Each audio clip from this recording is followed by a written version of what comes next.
இப்ப நீங்க பாத்துட்டு இருக்க இந்த அழகான பொண்ணு யாருன்னு தெரியுதா? அப்படியே சர்ன்னு ஒரு வருஷத்துக்கு முன்னாடி போனீங்கன்னா மகா கும்பமேளா அப்படின்னு ஒண்ணு நடந்துச்சு, ஞாபகம் இருக்கா? அதுல ஊசிமணி பாசிமணி வித்துட்டு இருந்த ஒரு பொண்ணு இன்ஸ்டாகிராம்ல பயங்கரமா வைரல் ஆகி மூவில கமிட் ஆனாங்க தெரியுமா? அந்த பொண்ணு தான் இந்த பொண்ணு. இவங்கள பத்தி ஒரு சிலருக்கு தெரிஞ்சிருக்கும். ஒருவேளை இவங்க யாருன்னு எனக்கு தெரியல, தெரிஞ்சுக்கணும்னு நினைக்கிறேன் அப்படின்னு நினைச்சீங்கன்னா டிஸ்கிரிப்ஷன்ல ஒரு லிங்க் கொடுத்திருக்கேன். இவங்கள பத்தின ஒரு வீடியோ ஏற்கனவே போட்டிருக்கோம், அதுல வேணா பார்த்து தெரிஞ்சுக்கோங்க. இப்போ ஒரு சாதாரண இடத்துல இருந்து இந்த இடத்துக்கு போன இவங்க தி டைரி ஆஃப் மணிப்பூர் அப்படின்னு சொல்லி ஒரு படம் பண்ணிட்டு இருக்காங்க ஹிந்தில. அந்த படம் ஆல்மோஸ்ட் முடிஞ்சு ட்ரெய்லரே வந்துருச்சு. அந்த படத்தோட பிரஸ் மீட்ல இவங்க என்ன சொல்லிருக்காங்க, இந்த படத்துல கமிட் ஆகி கொஞ்ச நாள் நடிச்சு முடிச்சதுக்கு அப்புறம் என்னோட ஊரான பிரக்யாராஜுக்கு திரும்ப போனேன். அந்த ஊர்ல ஊசி பாசி எல்லாம் வித்த சாதாரண பொண்ணு தான் நான். எனக்கு இப்படி ஒரு சான்ஸ் கிடைக்கும் அப்படின்னு சொல்லி கொஞ்சம் கூட எதிர்பார்க்கல. அப்படியும் எனக்கு கிடைச்சிருக்கு அப்படின்றப்போ என்னோட சமூகத்துக்கு ஏதாவது நான் செய்யணும், அவங்கள திருப்திப்படுத்தணும். அதுக்கு நான் என்ன பண்றது அப்படின்னு யோசிக்கிறப்போ மத்திய பிரதேஷ்ல கர்கோன் அப்படின்றது தான் என்னோட ஊர். என்னோட ஊர்ல இருக்க பெரும்பாலான பெண்கள் கல்வியில பின்தங்கி இருக்காங்க. அண்ட் என்னோட ஊர்லயும் பெருசா ஸ்கூல்லாம் கிடையாது. சோ என் ஊர் பொண்ணுங்கலாம் நல்லா படிக்கணும் அண்ட் படிப்பறிவு வேணும் அப்படின்றதுக்காக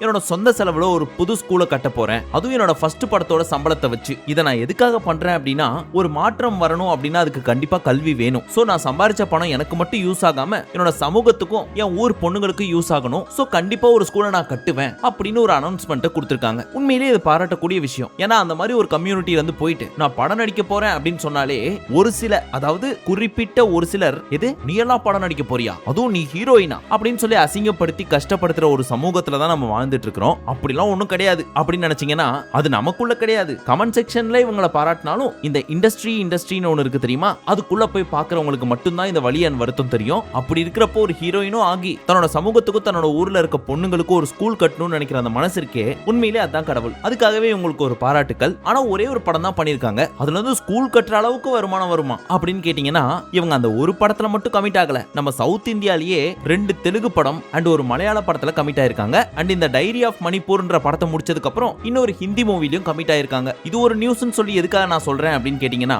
இன்னைக்கு இருக்க பெரிய பெரிய நடிகர்கள் அவங்களோட சொந்த ஊர்ல தான் சின்ன வயசுல வளர்ந்திருப்பாங்க. அந்த ஊருக்காக இவங்கள மாதிரி ஏதாவது ஒரு இனிஷியேட்டிவ் எடுத்து அந்த ஊர் மக்களுக்காக அவங்க நல்லது செஞ்சாங்கன்னு வச்சுக்கோங்களேன், அவங்கள பார்த்து நம்மளும் செய்வோம் அப்படின்னு சொல்லி ஒட்டுமொத்த இண்டஸ்ட்ரியில இருக்க குறைஞ்சபட்சம் ஒரு 10 பேராவது யோசிப்பாங்க. எங்க ஊர்ல எல்லாம் ஸ்கூல் இருக்கு, அப்புறம் எதுக்கு நான் கட்டணும் அப்படின்னு சொல்லி ஸ்கூலை மட்டும் நான் மெயினா சொல்லல. ஊருக்குள்ள ஏகப்பட்ட ஏரிகள் இருக்கும், அதுக்கு தூர்வாரலாம், மரம் நடலாம், இல்ல கஷ்டப்படுற குழந்தைங்களுக்கு ஃபீஸ் பே பண்ணலாம். சிவாஜி படத்துல வர்ற மாதிரி ஹாஸ்பிடல் இல்லாத ஊருக்கு ஹாஸ்பிடல் கட்டி தரலாம். இந்த மாதிரி ஏதாவது ஒண்ணு அவங்களால முடிஞ்ச ஒரு சின்ன உதவியை பண்ணாங்கன்னு வச்சுக்கோங்களேன், அது அந்த ஊர் மக்களுக்கும் ஹெல்ப்ஃபுல்லா இருக்கும். அந்த ஒரு பர்டிகுலர் செலிபிரிட்டிக்கும் என்னதான் கோடி கோடியா சம்பாதிச்சாலும் அது கொடுக்கிற சந்தோஷத்தை விட அவர் பண்ண இந்த நல்ல காரியம் கொடுக்கிற சந்தோஷம் இருக்கே, அது எத்தனை கோடி கொடுத்தாலும் கிடைக்காது. சரி, இதெல்லாம் ஏன் எங்கள்கிட்ட சொல்றேன் அப்படின்னு கேட்டீங்கன்னா, இது செலிபிரிட்டிஸ் தான் பண்ணணும்னு கிடையாது, நம்மளும் பண்ணலாம் உங்களால முடிஞ்சா மட்டும். இப்போ நீங்க சின்ன வயசுல பிறந்து வளர்ந்த ஊர்ல ஞாபகத்துக்கு வந்திருக்கும். எந்த ஊர் நீங்க அப்படின்னு சொல்லி கமெண்ட் செக்ஷன்ல சொல்லுங்க.